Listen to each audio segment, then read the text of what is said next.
Well, what's Charlie? You said I've had a tough couple of days actually. You're actually in the driver's seat at the moment, so you might need in the middle. Yeah, you've got to. You've got to open us up. Power seat. Yeah, power seat. No, I've just had a tough couple of days. Like I locked myself out of my apartment this morning. Don't we know? I had to call you because I didn't have keys to get in here, and then I also I had a pile of rubbish in one hand and a pile of like things that was not to be thrown in the rubbish, and I threw the pile of things in the rubbish that I was not meant to throw in. That's a very strange way of not describing what was in your other hand. What was in your other hand? Like chocolate and then some fruit and stuff. But like When that you was say, good. oh, I had food in one hand and some rubbish in another. That's how you. It's word count. I'm running an essay. I have to get the words up. So but it doesn't end there with the locked out story. Why not? Oh, mummy, can you print? No, so I was driving to my parents' house to print because we've had a printer here for 2 years and we haven't been able to work out how to set it up. 3 of us. You've tried. No, I haven't. Yes, I tried. trusted you and Tony. And I haven't. Cheese, you haven't tried yet. Maybe we'll get cheese on it after this podcast. Tony's tried. We've all had a crack at it. So you hadn't printed the rundowns, or I thought you'd locked the rundowns in your house. No, I was leaving to go print them at my parents'. Yeah, because they've got that's the Byron printer is at my parents' house. Yeah. And then my mum met me here with the printing. I emailed her the stuff and she met me here. How good are mums? Yeah, mums are great. And for Byron listeners that are thinking, hey, I'm a locksmith. Charlie, how can I get in touch with you to help you out? Relax, because... I've got a spare set at my mum's because it's not the first time this has happened. So it's happened a few times. Well, on behalf I'm with. Happened once at 3 in the morning. That was annoying. Oh, it happened at 3 in the morning. Yeah. What? And did you have to knock on your parents? I rang my mum. Yeah. Was she still up? She was obviously not still up. She's not on a bender, my mum. But does her phone on loud? Yeah, it must be. I got through to her. That's a dangerous. Mind you, she's probably not getting people calling her pissed at all hours in the morning, apart from his son. She can probably afford to have Yeah, she's probably worried. She's got 3 kids. Probably wants to have it off silent just in case. Yeah. Just in case something happens, especially Saturday night, Friday night. Yeah. Just don't know. Good, typical Charlie. Yeah. He's out again. Yeah. Great episode we just recorded, though, actually, with Tom Birmingham from LS4. Whoa. We're not done yet on the... we're not done yet on picking apart, mum to the rescue. Yeah, great mum. Rosie White, love you. Yeah. I think I can speak on behalf of Mrs. White. Grow up, Charlie. Get your act together. It's a bit rich coming from you. No. You're very immature. In fact, what did you do? There's trouble in paradise here. Yeah. Tones, we're the only mature ones here, Tones. You are like as childish as they come. When we're at the airport, you'll like kick over my suitcase. If it's sitting there, you'll do you're a child. You're a child. It's good to also stay young, mate. The younger you stay, that means when I'm 80, I'll be like a 60-year-old. You know? So if I stay young, that's perfect. Do you know? Is that how it works? Yeah. Yeah, apparently that's Simple. how it works. It's simple. It's like that's how you look. These idiots eat well, sleep well, you'll be young. Just tell yourself you're young, you'll be just 60 when you're 80. Charlie's well-being and longevity advice is just act immature. Peter Pan. Do you know what? There's probably some science to that as well. If you act young mentally, you're going to stay more youthful and stay more relaxed. I'm going to be honest. I'm sure if my folks had a license to talk about the podcast and my antics sort of not that long ago, they'd be, yeah. What is the saying? You don't stop having fun when you get old. You get old when you stop having fun. That's great. I love that. That love is a T-shirt. And Jimmy, am I right in saying when you went to England, you made your parents pack up your entire house for you? And because you weren't in... No, when I left England. Yeah, to come to Australia. You made them pack up everything for you. Well, no. The house I was living in, I was just going to rent out, which I'm still doing. And I left in a bit of a hurry. And how old were you? When I left, when I came over here. Yeah. Like 26. So basically my age.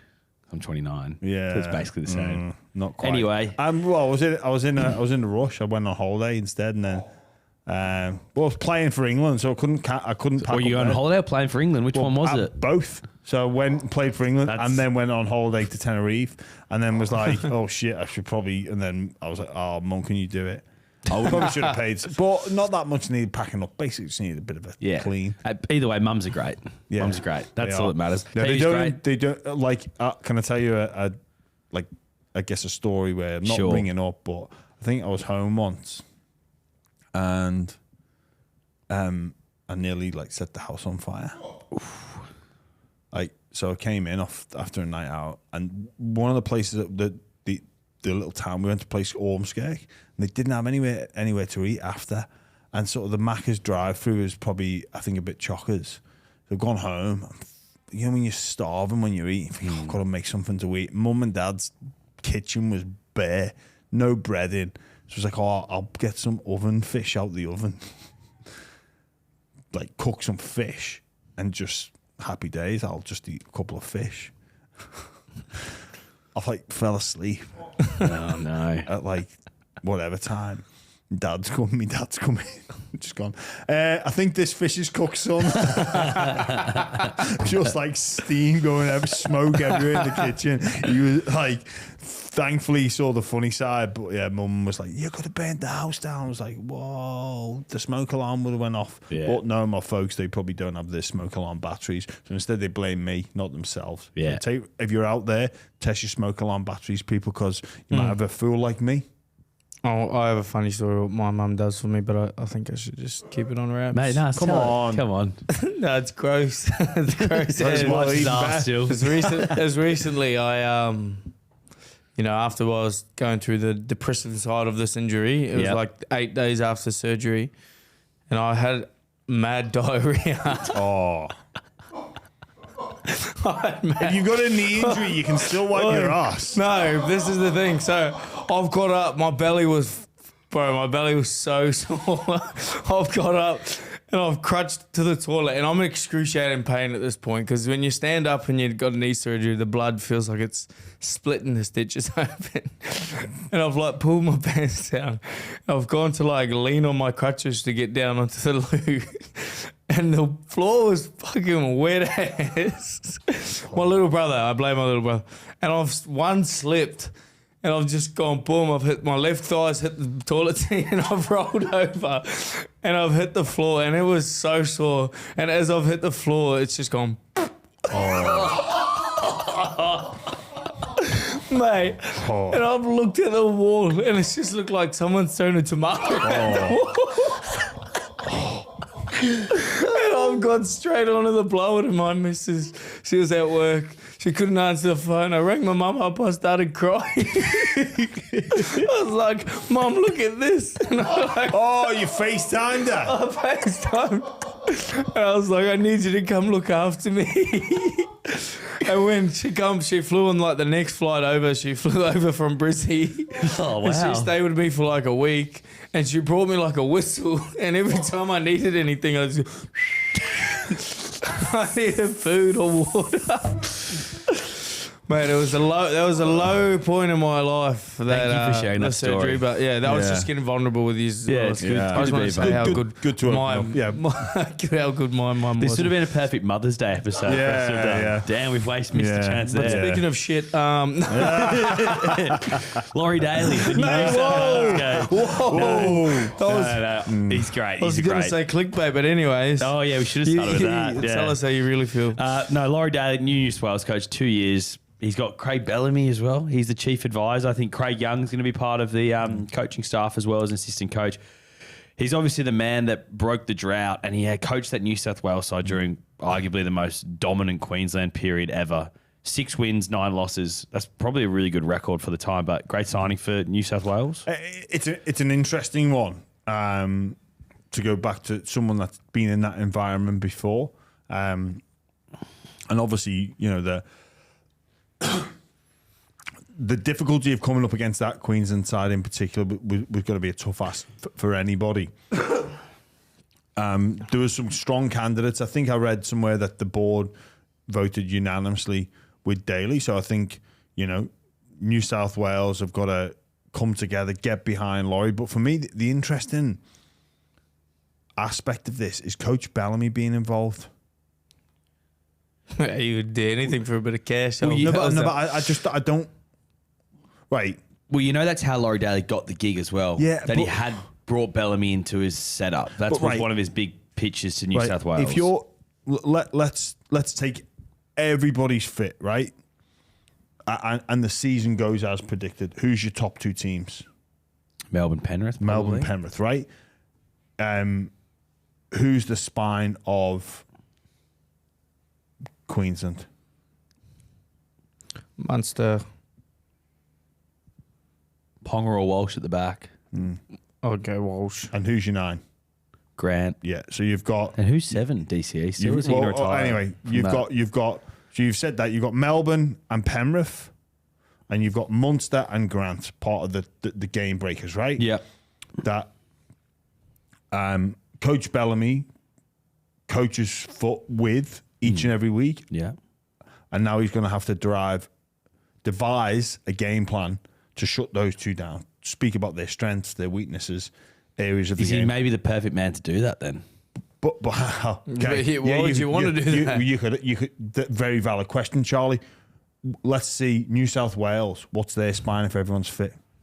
Cleary's Maybe in. Probably Luai.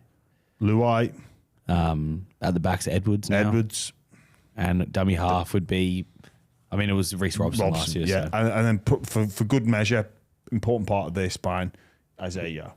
Right. So Coach Bellamy, who is in the mixer with Melbourne and Penrith, the top 2 teams, is going to be telling Cleary and Edwards and Yo how to break down Munster and Grant. I just don't understand how that's going to work. Bellamy's going to speak about, okay, well, Grant's going to look to inject himself here. Munster is unpredictability, but here's some traits to Cam's game. Or defensively, how can we lure Cleary and Edwards and Yo get over the top of this team? Like, can Coach Bellamy be completely honest and upfront, knowing that the biggest threat to Melbourne potentially winning the title next season is in that room?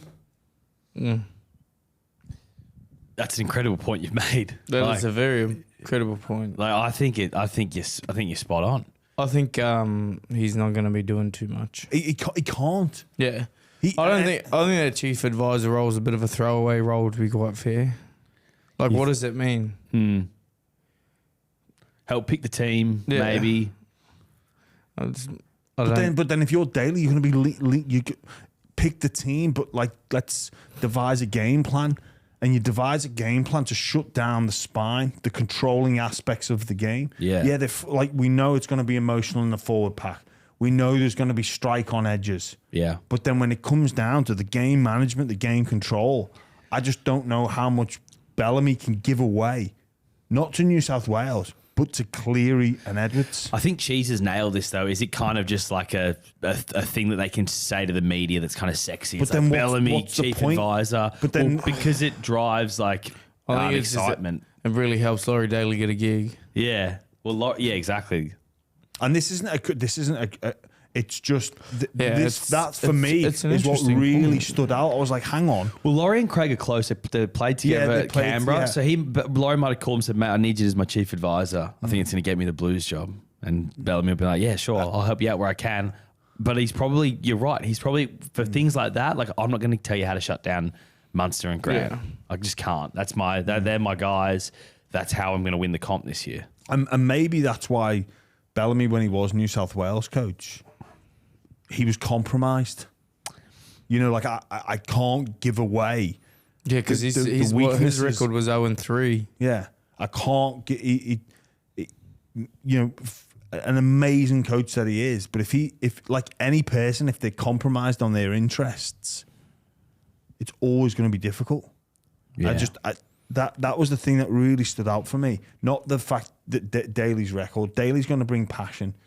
He's going to know. He coached at All Stars level, like quite recently. People talk about he's not coached for a while, but Clubs have been trying to get him for like Manly tried to get him as the head of football, I think it was, and then because the TAB said he wasn't able to do it, so he decided to stay with TAB. And obviously, we've had him on the show. He speaks so well. Yeah. Such a guy that the public of New South Wales can really resonate with. Like, you think about Maguire, like, he's a bit of a different character, a bit reserved, not as, but Daley, like, people can really relate to him. One of the greatest New South Wales players ever as well, which maybe some younger people listening wouldn't know about.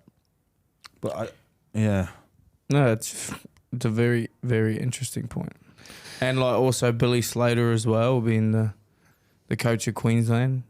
Belzer would know everything about Billy and his tactics. And, there's an and Billy would know a lot about Belzer and how the way he coaches teams. So it'd be interesting to see what the chief advisor role actually really does. Because if you're thinking in that New South Wales, that siege mentality, that like it's us against them, we'll need to pick the brain of the coaching advisor. Yeah. It's one of your best takeaways all year, I reckon. I actually do You've done agree well. with you. It's a very good point. Like It's a point that I can't even argue with. No, I've got nothing to say. It's. I think you've nailed it. No one's spoken about this at all. I don't think I've seen anything about that. It will be interesting how it works out. And I think Cheese is probably right. I think it's more of like it helps Daley's pitch in the New South Wales boardroom. It helps him gain love from the media straight away as well. It's not just me. I've got Craig Bellamy alongside me. Will he even go on the Origin thing? Like the Origin camps? Yeah, I don't know. Well, like say if they're playing the Friday night and the game's on a Wednesday, he's definitely not going to be going. Is he? Because they got captain's run. But I wonder at New South Wales board level if this question was asked. Doesn't look like it. Like, is this just well, the thing is, Jimmy, I don't think I've heard anyone talk about it, so I don't think the board were talking about it. You're the first person I've heard. Surely that would come up in conversation to go, well, how, like, you know. Mate, they were too busy throwing your name up for the coaching role. Maybe Like New South Wales need you on the board. Not the theatre of it, but like, is Bellamy just like as a figurehead? Like, Well, he is. He's one of the godfathers of rugby league, but isn't then he, right surely now? you got to drill and go, well, how is this person going to help the cause? Like, can he fully, like, we speak about things like fully committed. Well, he won't be fully committed. No. He won't be fully. He can't be fully committed. And so I think you're right. I think we probably got caught up in maybe the excitement of just seeing Craig Bellamy attached to Origin coaching, because I mean, most New South Wales fans would be ecstatic if Craig Bellamy was the coach of New South Wales. But I don't think he ever could. Yeah, not while Munster and Grant are in the team. No. But what you spoke about, Billy Slater, Cheese spoke about him. Maybe that's an avenue that Bellamy can help. Billy would have lent on Bellamy a bit, I imagine, the last couple of years, becoming and building maybe some tactics and, you know, trying to find out his style of coaching. Craig Bellamy would be his number one inspiration. Was Craig his coach his entire career? He would have been his entire career at the Storm. Like, so Bellamy might know what Billy's thinking, and maybe that can help without then attacking Munster and Grant's weaknesses, which, to be fair, Munster and Grant don't have many weaknesses either.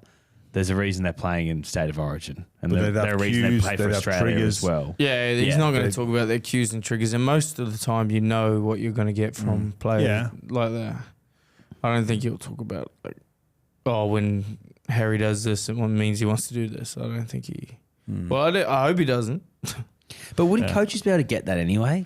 Cues and triggers, aren't they? They're watching enough film now. They're like, but not every there's there's an emotional connection there. But also, right, if I'm dissecting Brandon Smith's game, right, as an opposition coach, watch him tape, watch his get, but I don't really know. But if I speak to Robinson, if Robinson is like a huge, like everything, everything, things that can get, you know, we speak about the emotional battle, how to get under somebody's skin. I've seen him react to this before. I've seen him had his head turned when this is, you know. Yeah, I can't imagine Bellamy would be doing that.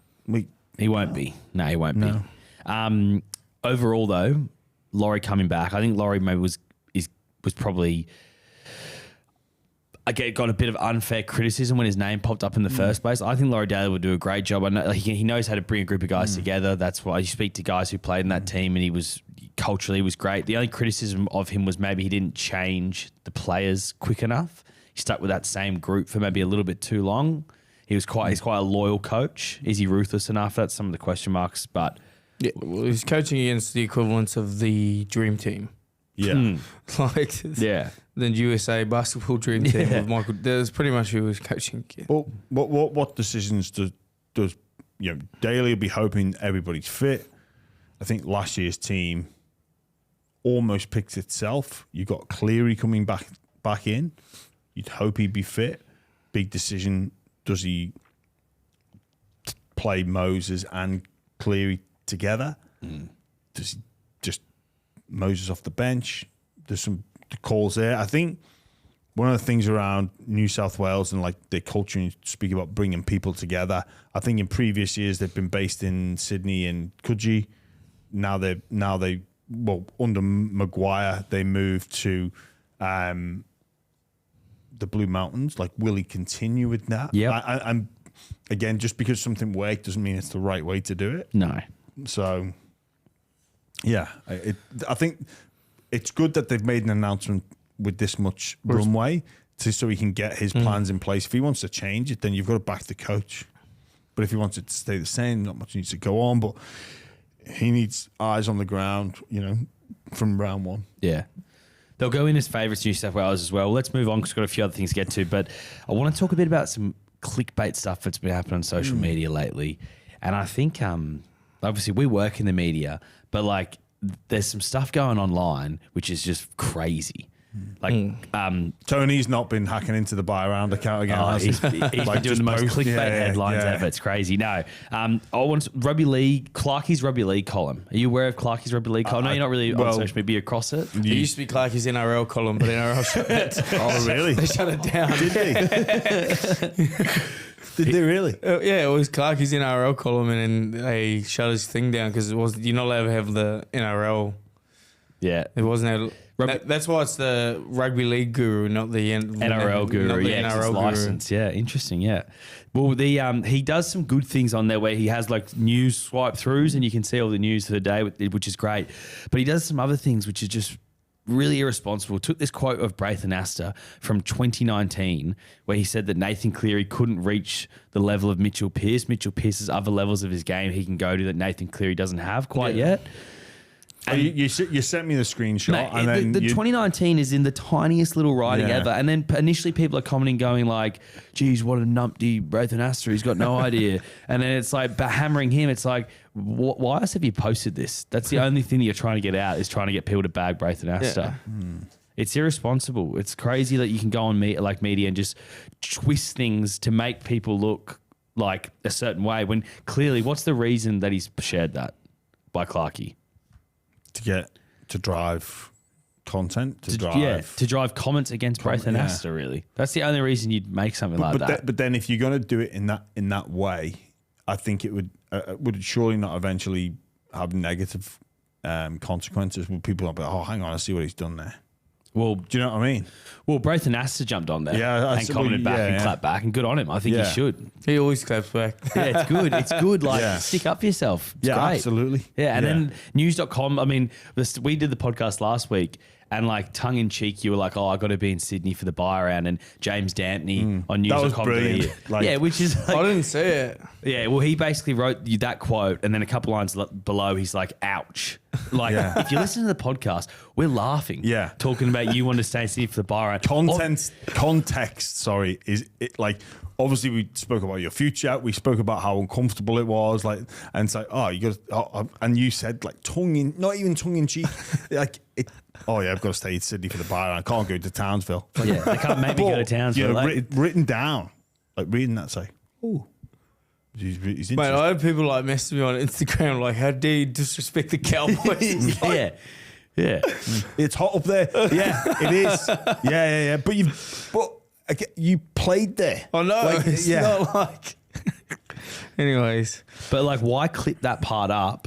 Unless you want to drive people commenting negatively about Brad Smith for being talking negatively about Townsville. Like, we don't need in media. You don't need to clip stuff up just to drive hatred towards people. Like, it's I'm gonna need you to throw like a kid in the water and me go save him. From a rip.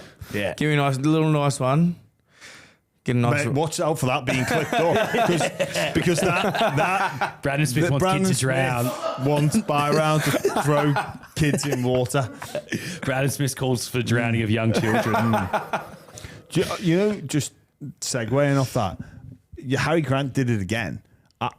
I thought my That's my, why I said- my browser was broken. I was like, why is it sending me to this? But like that was ages ago. Yeah, like absolutely. I was on the Telegraph website and I was like, oh, what's going on here? Like, my phone's like bollocksed up or something because this is old news. He's just sitting on the beach, like just tracking. Just where are these kids? That's what Matty reckons. He reckons that they always set it up every year. Harry Grant, what a guy. He's Batman on Robin, apparently. No, Batman on Joker. The clickbait. Oh, look, I'm not big on censorship, but do whatever you want. But like, it's like you say, it's probably unnecessary. And you know what? To your point, Charlie, good on Braith for going back and just saying, mate, like, and I think you showed me the shot of him saying, like, yeah, we made a mistake. We all do it. Like, yeah. It is. Mate, how are we meant to know in 2019 Nathan Cleary is going to have 4 premierships? Well, what something like that does, it stops people. Well, no, it doesn't stop people making comments like that. People do, but for a guy like Cheese who says who's on here, we want upfront honest. But if you're not careful with that, like, don't bite off the hand that feeds. Yeah, do you know what I mean? Yeah, like don't take it just like Brandon Smith discusses future. He wants to beat the Roosters. That's what I got from last week's conversation. Yeah. And I get they have to like drive clicks on their websites and stuff, and that's what they're judged by. But maybe that's the shit thing about media is like you're purely driven on the numbers of clicks as a journo for articles. Like, so you have to try and make things as enticing as possible. You and Tony as producers, just disgraceful. We try and keep it pretty straight here. We keep it pretty straight. We do, yeah. And because I looked at that James Dampney guy's other articles that he wrote, because he wrote that one like you, and they're all kind of that clickbait. One was about Mary Fowler and Nathan Cleary, and it's all that sort of like sexy media story stuff. Never heard of him. Yeah, I hadn't heard of him before either. But just you and Tony, just don't put any clicky stuff up. All right. I hope he puts one up. We won't. Brandon Smith shits on walls. You won't believe. You won't believe what he does. Yeah. To get his mum Tune in to the buy round to find out what Brandon Smith did when he pooed his pants. Shit, Brandon Smith and his mum. Click here to find out what. Brandon Smith injury takes 10. Something that was good that was on social media, that was Wayne Bennett. He's back in. He's back in the bunnies, all smiles. And Latrell Mitchell looked over the moon, fit, happy. Looked great to see him. It's hard now because you can easily edit photographs. Like, maybe it was edited by the South Sydney media team. They just put a big smile on his face. Put big smiles on faces. Yeah, mate, you could do it. No one ever know. AI. Mate, that's what he does at clubs, though. It's not so much about coaching; it's about bringing the club together. Surely you could even do that. To be an AI version, or you could just go, "Hey, AI, make me a photograph of Wayne Bennett and Latrell Mitchell with big smiles on their faces." It's not even a real photo. Yeah, could do that. Even the little sledge on Lewis Dodd. Did you see that one as well? That was, mate. Wayne knows who he is. He knows what he's doing. Who's Lewis Dodd? He's the he's the new halfback for Souths, from the guy from England. That's right. Basically, Wayne Bennett walks in. He's like, "Hey, Wayne." He's like, "Who are you?" He's like, "Lewis." He's like, "Oh, you're the Pom." But obviously, again, Souths put that content out, so don't read too much into it because Wayne does know who he is. Do you know what I mean? Yeah, of course. Well, we actually got a Souths aren't message. going to release that that clip if it is genuine. No, of course not. We actually received a message of like Maybe Wayne's gone to the media that. though. Maybe Wayne's gone, fuck, can you make a joke of this? I accidentally forgot who that Lewis Dodd was. I don't want to name this fan, but they've sent us this message that goes, opinions on the Wayne Bennett seemingly not knowing who Lewis Dodd was, ? For me as an English and Saints fan, I've always viewed Bennett as incredibly arrogant. He didn't know who Tommy Makinson was a few years ago, and I genuinely think he didn't have a clue who Lewis Dodd was. Let's not pick on old people. But again, that is Souths putting that content. Yeah, and it's clearly banter though, isn't it? Yeah. Yeah. Yeah. It's clearly banter. Yeah.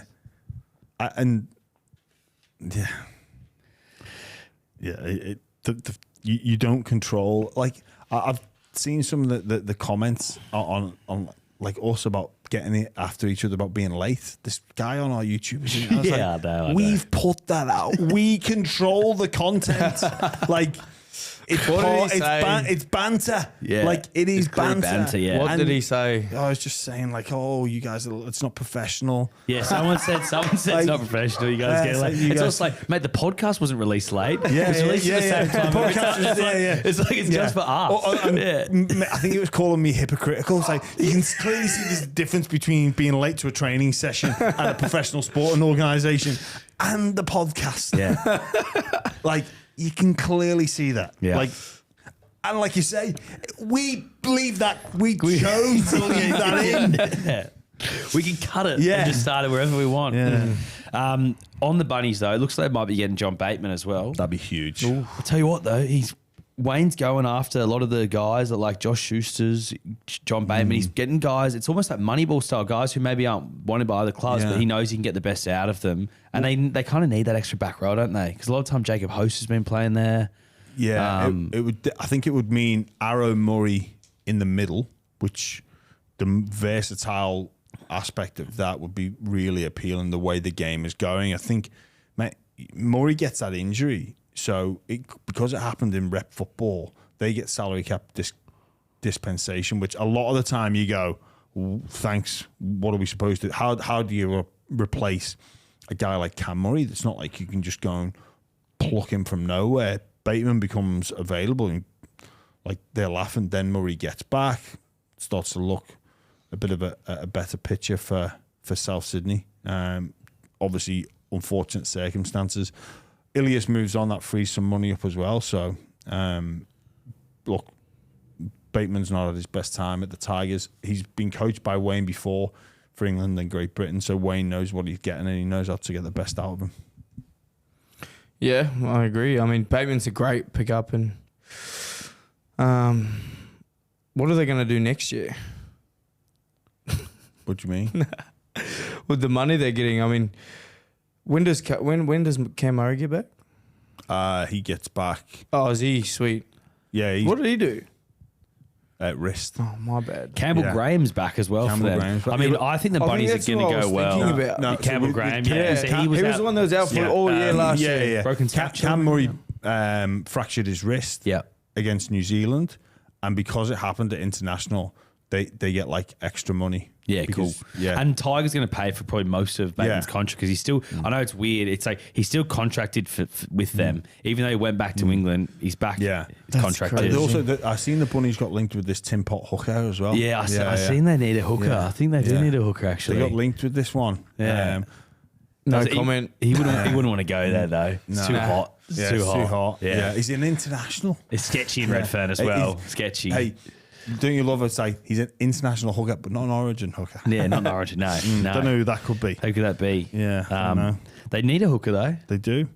Peter Mamazou's good player as well. Yeah, maybe more of a backup hooker though. Yeah, maybe off the bench for 20. Yeah, because I reckon he'd be suited to a hooker like that can knock about 60 minutes out. Like an explosive style hooker who needs that little bit of rest every now and again. Yeah. Maybe have them both on at the same time. Yeah, if needed. Absolutely. Yeah. But I wonder if who's you're talking about. Yeah.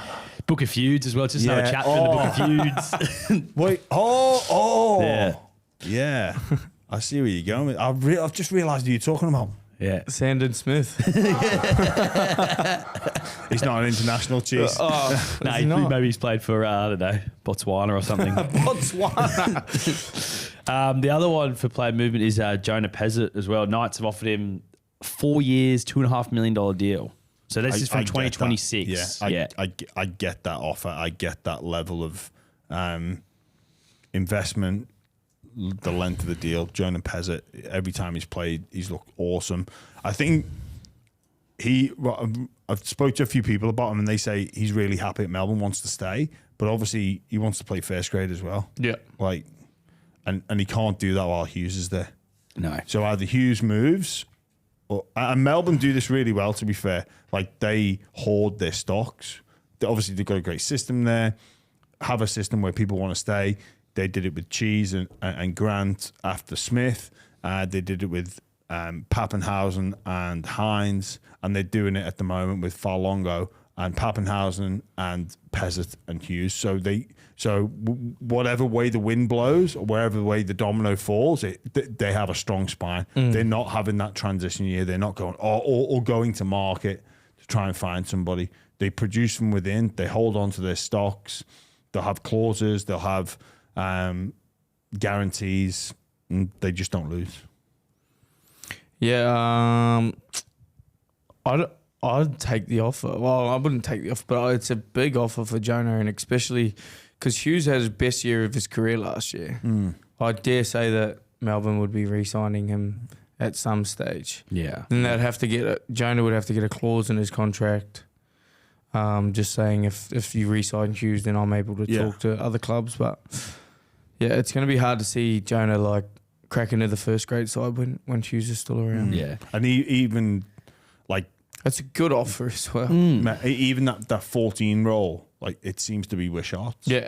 Like, there's not that natural, like, I'll just get more game. Wishart seems to have that base covered. Because he can play so many positions. Yeah, Wishart, can't exactly. he? You just slot him pretty much Yeah. everywhere. You can't even sell Pezet on that, or you'll be our 14. Yeah. Also, what an opportunity for Pezet. And for longer. Yeah. Because Pappenhausen's done, an extra year? Exactly. And then the other thing with Pezet is, like, what an opportunity for him to go play with Ponga. Oh, Like, Ponga's locked in there long term. He's signed a long term deal. I know there's a lot of talks about him maybe wanting to get out and whatnot, but that's a huge opportunity. You got Pezet and Ponga. Who else is in that spine then? They're looking at hookers. Maybe Pretty sure he's from Newey as well. He's from New. Oh, Pezet, I'm is he? pretty Right. sure, Oh, yeah. yeah. Wow. Yeah, wow.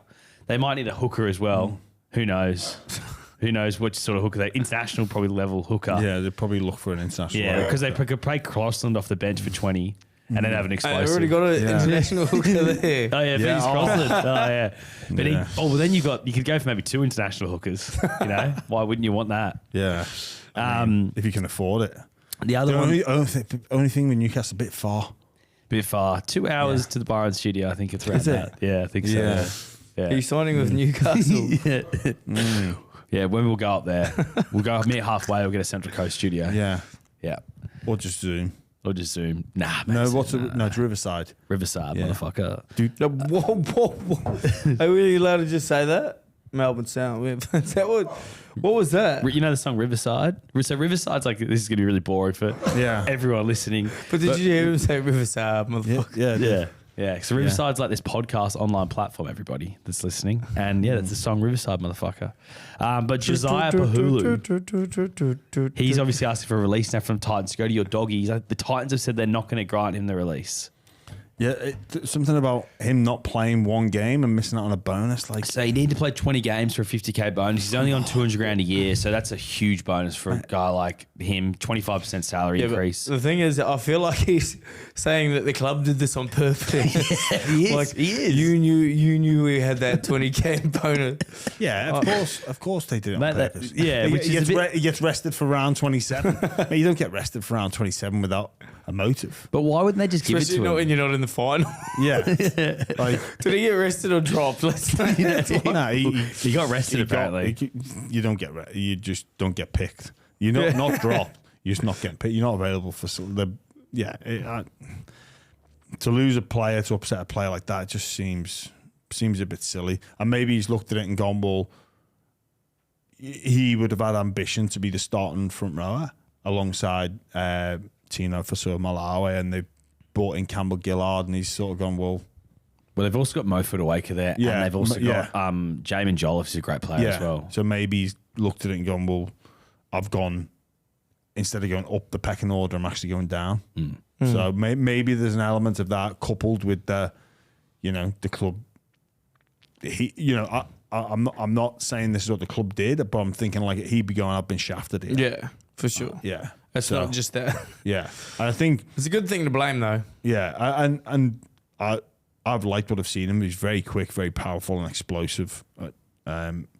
Whichever club, if he does or if he is allowed to leave, he'd be grateful. Should we go into the questions then? Because we've only got about 5 minutes to go.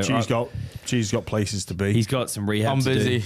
Yeah, he's going to go meet Wayne Bennett, I think. Yeah. And then, Oh my days! He's going to clean his bathroom. Yeah. Some Please, really sir. some stains. He's going to in- go clean other people's bathrooms by the looks of the shirt he's Yeah. wearing. Whoa. Are you a tiled bathroom or? Mate, you're not- underneath this, I've got my kit on. have you got a tiled bathroom? Yes. Yeah, good. Yes. Yeah. Tile walls. Yeah, it's good to know. Paint the floor. Yeah, change that wallpaper. Ty Pascoe wants to know, has there ever been a rumoured signing that has got James or Brandon so excited and the rest of the boys at training had already got ready for them and start planning game plans around and it's then fallen through? So is there a player that was going to come to your Mate, club? that's a very specific. very specific. question. But have you got a specific answer for it? I remember when the Dogs signed Andrew Fafita, and that was like, it wasn't like, it was for they signed him in 2014 for 2015. I was coming off contract, so people were like, "Oh, you're gone." Yeah. because we already had like a heap of middle forwards, and I'd literally just re-signed it and not come out. I was like, people were like, "Oh, sorry about that." Like, I was like, "No, I'm re-signed as well." And then the conversation just went, "How the hell's that going to work?"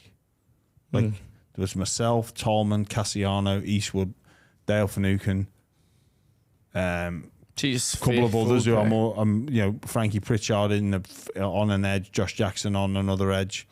I think we'd signed Tony Williams at that point, Tony Williams as well. So it was like, where on earth is, Tony Williams was playing with us in 14. It's like, where on earth is Fafita going to fit in? So it was like, we'd start to be like, what's next year going to look like? We obviously, we were all in that year and we just couldn't understand of all the positions to sign front row. And then it was like, well, what? Yeah. Well, I think I was prepared for Ben Hunt this year. Yeah. All signs are well, pointing this that year way. with David Fafita. Yeah, He signed with you guys and then David Fafita. That's interesting. how was the Dave Fafita, like, I mean, maybe you can't talk about it, but like, how was that reaction? Because obviously Angus Crichton like was on then just went gangbusters after that. He was already going gangbusters. He was, wasn't he? Yeah, he yeah. was. Nah, like I don't know. I feel like the club were almost like, oh well, like Yeah. we missed out on David, but Angus is Yeah. probably better at this point. Yeah, maybe the best back row in the game. Ned Hopsick wants to know thoughts on Shane Richardson saying the Tigers have the best spine. Seems... I love what Uppy said. He's like, I love his confidence. It's a good spine. It's a really good spine, but I just don't see it being better than the Penrith or Melbourne spine No. on paper. And if you're 17th last year and you make one change to that spine, I think therefore, by definition, you are not the best spine in the competition. Kind of two changes because Bula missed a lot of time. Even if they bought Nathan Cleary instead of Luai, they're still not the best spine. Yeah. Like they've got some, like, two of those. Like Galvin's played 1 year of football. Bula's played 2, and yeah, they're nowhere near the best spine. It's a good spine. and it's unproven. They've got potential. But you're not Shane Richardson. Shane Richardson. That's Anyways, you're not saying we've got the 7th best spine in the No. comp. yeah. I like Shane. I don't know what he's trying to achieve by saying that, but yeah. Maybe say you've got the best CEO. Do they have the best CEO? It's a good question. Mestrov was quite impressive on the round table. Matt Cameron was quite good. He's Anyway. Yeah, Shane Richardson is a top 8 contender. That's probably all we've got time for then, guys. It is. Because Cheese is going to meet Wayne It's a Bennett. very slack week this week, boys. I've got some great other questions there, but might we do have have to to- finish now. Yeah. Well, let's save them Save them for next week. Yeah, I Yeah. might have unless- to cause some drama this coming up 1 month, get some views for us. Yeah. Mate, Or- don't worry, that poo story. That poo story, that's going to get millions. Rugby league related. We'll clip that up, send it to all the journos. Yeah, absolutely. And your Laurie Daley takeaway, that's great as well. That'll be a great thanks, Charlie. social moment. All right, yeah. One of your best takeaways of the year. Good stuff. In December as well. Well done. Oh, brilliant. Thanks, man. All right, thanks for listening, everyone.